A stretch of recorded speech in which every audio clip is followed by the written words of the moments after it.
At this point, you can immediately go into a report by tapping the Report button to see the standard anal rectal manometry report that's used in the industry.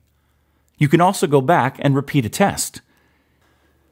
In our example, we repeat a squeeze test, as our patient had coughed during squeeze 2, so that test is repeated. At this time, you would simply repeat all the steps for the squeeze test.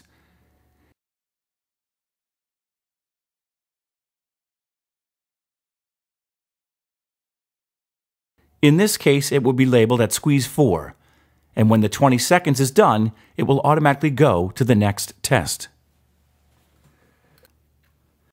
When the test is complete, tap the Next Test button. In our example, this was the only test repeated. When you tap the Review screen, it reveals that the squeeze test has been added, now located chronologically at the far right side of the screen. And in this case, since the patient coughed during the second squeeze test, you would not want to include that information in the calculations. So you may uncheck that particular squeeze test by tapping the check box on top of it. Confirm that the test is unchecked when it goes from light gray to dark gray in this area. And now the system will use squeeze 1, squeeze 3, and squeeze 4 to do the calculations in the squeeze portion of the test. If you did choose to use squeeze 2 in the testing, simply recheck the box and it will be included. So in our example, squeeze 1, 2, 3, and 4 will be used in the calculation. If you don't wish to use the test, you may remove it from the calculation. This can be done with any of the tests. You can uncheck and recheck and redo any test at any time by going back and by tapping any one of the icons along the side and redo a test. And once you've redone all the testing, tap the Review screen, and then the data will be there again, now updated. Now you can call up the Report screen, which will generate the standard anal rectal manometry report that's used in the industry. It starts off with a summary page, which gives the patient's name, the patient ID, the gender, their date of birth, the physician, the clinician that's doing the test, the referring physician, and the examination date. It also gives you a summary of each of the 6 tests that you have just completed. In this case, you see the resting test, which shows the anal mean and the anal max during the test. You would expect those to be low because the patient isn't squeezing at that point. The next test is squeeze test. It is again showing anal mean and anal max pressure received, and the squeeze duration average that the patient did during the test. You have the expel empty test, which is the rectal pressure, and that's showing the gradient in millimeters, and it has the anal canal pressure and the anal canal rectal gradient in millimeters of mercury, which is the difference between the two numbers. And then you have the expel full, which is the rectal pressure, the anal pressure, and then the anal rectal gradient. And then you have the sensation test, which gives you the rectal capacity, which in this case, the patient felt pain at 100 cc's, so it indicates 100. You also have the rare calculation. In this case, it was absent. And then you have the rectal balloon volume at rare, and last you have the exhale anal mean and anal max. You also have a pull-down menu on the side of the screen, where you can move down to see multiple pages. Next on the screen is the rectal compliance curve. At this point in the sensation test, you're registering sensation, desire, urgency, and pain.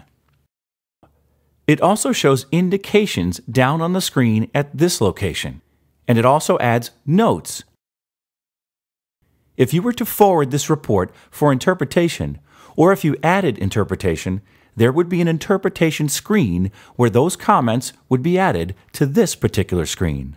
Continuing down, you will see the summary page.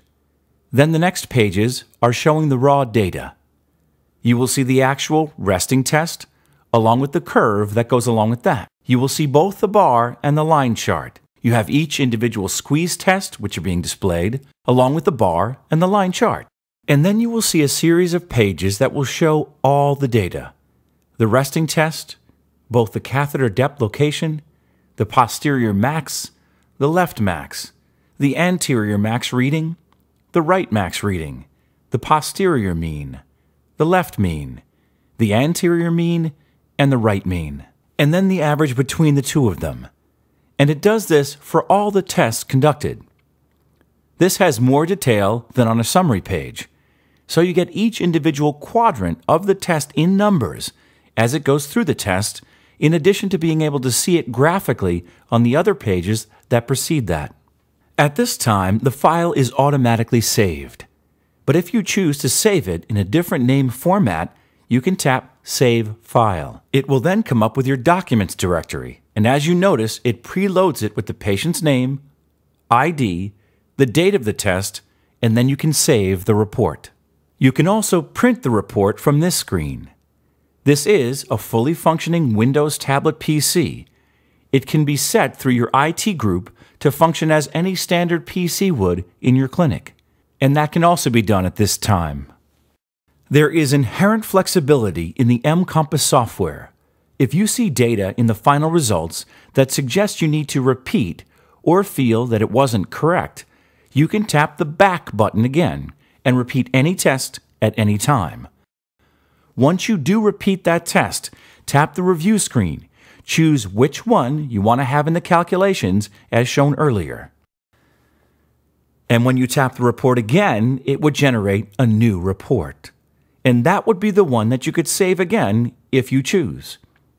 In this example, if you wanted to save the file after you make the change, you could add a denotation of another version. Save that version as well. This is an overview of the full rectal manometry test. When you've completed your testing, tap the Log Out button.